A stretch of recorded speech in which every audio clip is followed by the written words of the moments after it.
likes to this videos? If we make 5,000 likes to this video, we will upload more patriotic news. Thank you. IT's going down. Wasserman Shultz just got the worst news of her life. The amount of corruption that the Awen brothers and Debbie Wasserman Shultz are involved with is staggering. It may be one of the greatest scandals in history. There are only a few independent news organizations still reporting on it. According to the Washington Free Beacon, Congress has begun investigating the scandal surrounding Representative Debbie Wasserman Shultz, DFLA. Watch this video to see what just came out from Judge Napolitano. On Monday, Judge Napolitano said that Imran Awen was selling U.S. secrets to foreign agents.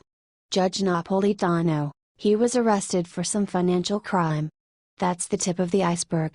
The real crime against him was that he had access to emails of every member of Congress and he sold what he found in there. What did he sell and to whom did he sell it? That's what the FBI wants to know. This may be a very, very serious national security investigation. Imran Awen worked for Debbie Wasserman Shultz for 13 years. She fired him only a week ago and continued to pay him as an IT expert despite the fact that he lived in Pakistan. Share this everywhere, patriots. We need to get information out about the Awen scandal.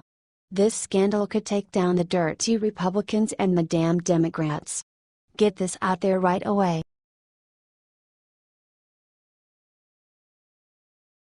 Incredible. This prophecy foretold Trump presidency 200 years ago. Look what's coming next.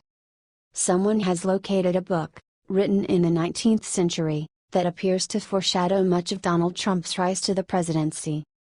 First, one of the main characters in the book is a young man by the name of Baron Trump. Spelled one letter different than Donald Trump's youngest son, Barron. But that's not all. In a book by author Ingersoll Lockwood, called Baron Trump's Marvelous Underground Journey, Barron grows up in Castle Trump but grows bored with his life of riches. But get this, he decides to visit. Wait for it. Russia. Not kidding. It gets better. Barron's adventures in Russia are guided by a character called the Master of All Masters. His name? Don. You can't make this stuff up. But actually, apparently you can, because Ingersoll Lockwood died in the late 1800s. But Lockwood predicted more than just that, y'all. His last book was titled The Last President. While I haven't personally read this book, but intend to for sure, according to Newsweek, it begins in New York City in November, after the election of an opposed outsider candidate. The people of the city go crazy.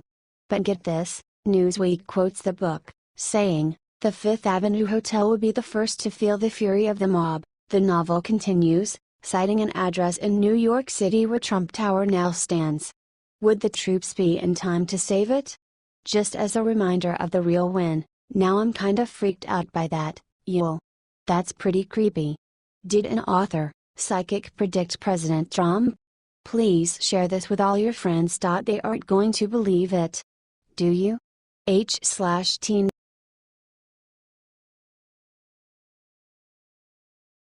He's back. Jeff Sessions just won back President Trump with an amazing gift. I think it goes without saying that the last week and a half was pretty tense between President Donald Trump and Attorney General Jeff Sessions. A lot of people thought Sessions was as good as fired.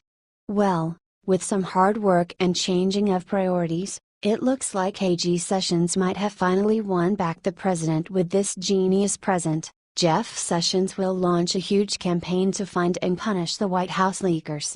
The big announcement is scheduled to be made in a press conference by Sessions himself this Friday, according to Fox News. Remember how Trump was very upset that AG Sessions spending more time fighting marijuana and increasing civil asset forfeitures when he should have been fighting against Russia, rooting out the leakers, exposing Imran Awen, helping to expose the crooks in Congress and root out violent gangs in inner cities across the country? Well, this right here is Sessions trying to show the president he is gonna get his priorities straight and go where he is needed most. It also shows how much better the cabinet works with General Kelly in charge. Now we will just see if the president is happy enough with the actions Sessions is taking to outweigh his recusal on Russia. I am sure they are on better terms now, but that is still a huge factor. Let's do a poll. Comment what you think Trump will do with Sessions now and share this out to see how many answers we can get.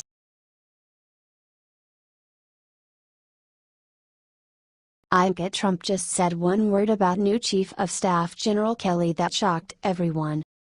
President Trump just added the very well-respected General John Kelly to his administration, as his Chief of Staff, after ousting Reince Priebus.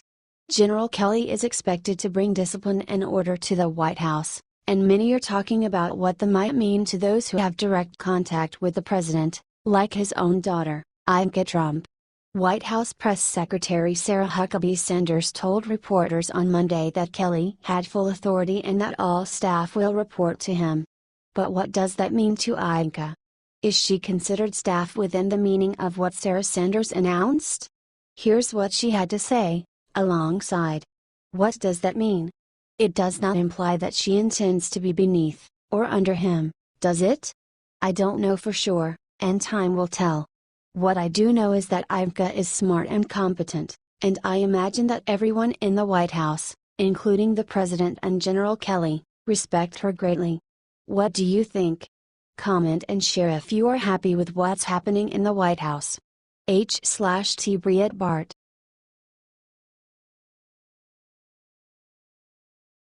Finally, what this Judiciary Committee rep just exposed will have Mueller running to the hills.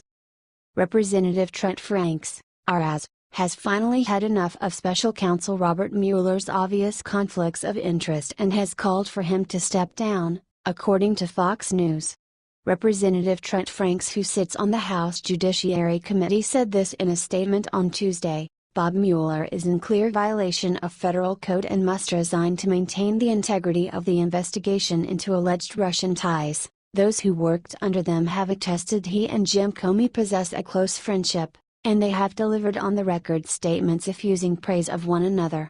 Mueller and former FBI Director James Comey do have a very close friendship, which had been described as brothers in arms by colleagues. In his statement against Mueller, Franks also pointed out that Mueller has hired at least 3 lawyers for his legal team who have donated to Hillary Clinton and other Democrat candidates. Franks concluded his statement with, "Until Mueller resigns, he will be in clear violation of the law, a reality that fundamentally undermines his role as special counsel and attending ability to execute the law." That a congressman on the judiciary is saying this is huge. The wave against Mueller for his conflicts of interest has been building for months, and it looks like it is finally coming to a head. Share 10,000 times if you can't wait to see Mueller out so this witch hunt can end. H/T Fox News.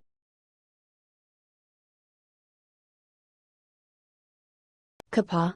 Right after another Russia question, Sarah Sanders lays the beat down on MSM journalists in epic rant going viral. Many Americans have lost patience with the mainstream media's obsession with Trump and Russia. Sarah Huckabee Sanders is no exception. Our girl put the beat down on journalists during her latest press briefing in an absolutely epic rant going viral. Watch video at the end. The journalist first asked, for the billionth time, about the latest controversy the media cooked up Donald Trump Jr.'s meeting with a Russia lawyer. Then Sanders unleashed her tirade. "Everybody is trying to make this some story about misleading. The only thing I find misleading is the year of stories that have been fueling a false narrative about this Russia collusion and a phony scandal based on anonymous sources." Then she brings the hammer down, saying the media is obsessed with Don Jr.'s meeting of no consequence yet ignore major Democrat scandals. The Democrats actually colluded with a foreign government like Ukraine. The Democrat-linked firm Fusion GPS actually took money from the Russian government while it created the phony dossier that's been the basis for all of the Russia scandal fake news, she continued. And if you want to talk further about a relationship with Russia, look no further than the Clintons, as we've said time and time again. Bill Clinton was paid $500,000 to give a speech to a Russian bank, and was personally thanked by Putin for it. Now it's Hillary's turn. Hillary Clinton allowed 1/5 of America's uranium reserve to be sold to a Russian firm whose investors were Clinton Foundation donors. And a Clinton Foundation chairman's brother lobbied against sanctions on Russia's largest bank and failed to report it. Sarah let it all hang out, And then she shows the media just how ridiculous they really are. Trump train coming through. If you want to talk about somebody who's actually been tough on Russia, look at President Trump. He wants more fracking, more coal, more energy, a stronger military, a stronger defense. Those things aren't good for Russia. I think the distinctions are very clear, and you guys want to create a narrative that just doesn't exist. Boom baby. Honestly, I don't know how this awesome lady does this every single day. Sarah Sanders is the real deal, and Trump couldn't have asked for a better press secretary. You know the mainstream media is never going to post this though, so share it 50,000 times and spread her message far and wide. H/T Fox News.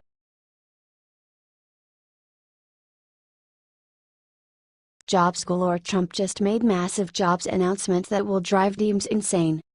When everyone showed up at Trump's speech on the importance of small business, the last thing they were expecting was the announcement of a massive jobs package beyond their wildest dreams.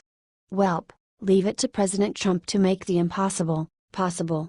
He revealed today that the Foxconn CEO told him secretly that he wants to invest $30 billion in the United States.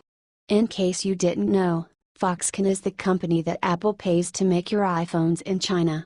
Now, he may have been being a tiny bit sneaky when he dropped this bombshell on America.